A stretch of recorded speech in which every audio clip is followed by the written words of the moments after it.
Welcome to this demo flight of the freeware Mirage F1 for MSFS. This video will cover all phases of flight, from departure to arrival runway, and although it's not a tutorial, hopefully this will help you fly this aircraft. So on the flight deck, I'm just going to start getting set up, so I'll head down to the radio panel to try and dial in my destination ILS.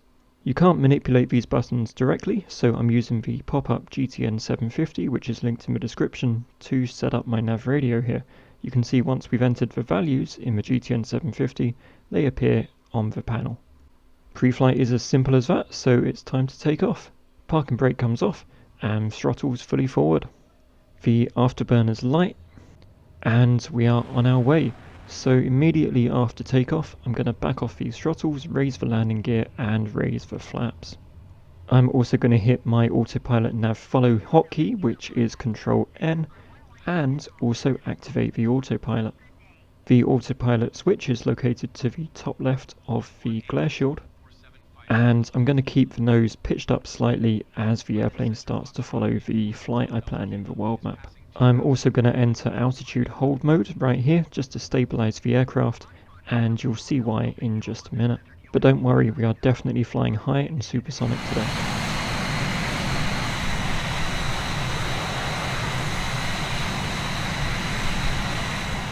I just want to wait until the aircraft has finished following the SID, as it consists of some fairly tight turns.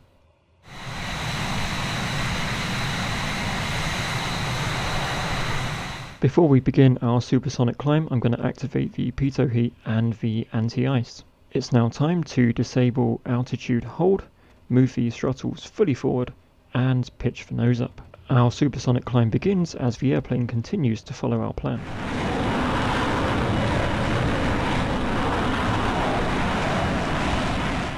I'm going to call top of climb at about 40,000 feet, so we'll hit the altitude hold button, leaving those throttles in the forward position. And we're now at supersonic cruise.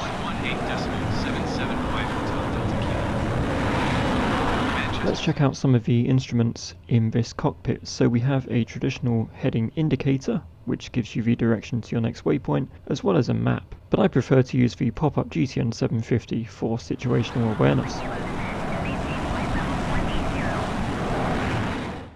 As soon as ATC gives me the first descent instruction, I'm going to switch off altitude hold, idle the throttles and pitch the nose down slightly. Trying to hold sort of a 5-degree nose down attitude as the plane descends and decelerates here.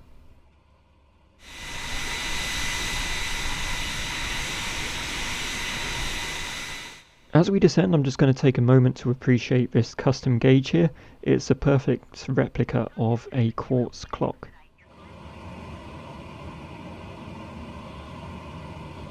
For our approach into Glasgow, I'm calling bottom of descent at about 3,000 feet, so I hit altitude hold and stabilise the throttles to hold about 380 knots.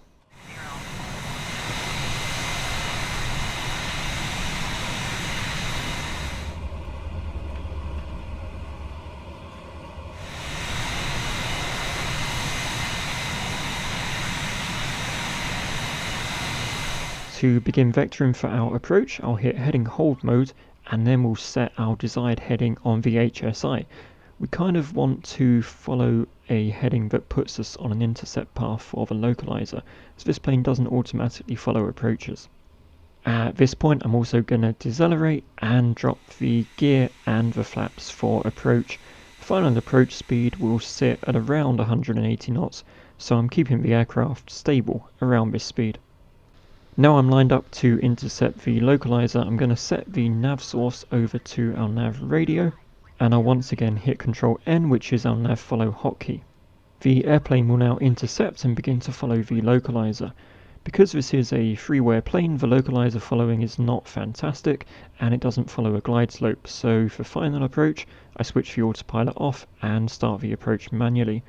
There are some fairly gnarly crosswinds in Glasgow today, so forgive any sketchiness in this approach you're about to see. It was also my first time trying to land the plane here, but I don't think it works out too badly. Let's take a look.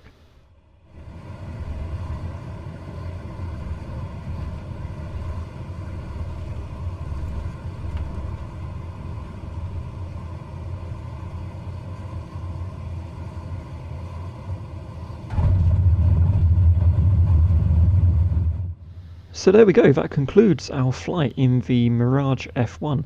I hope you found this informative and entertaining.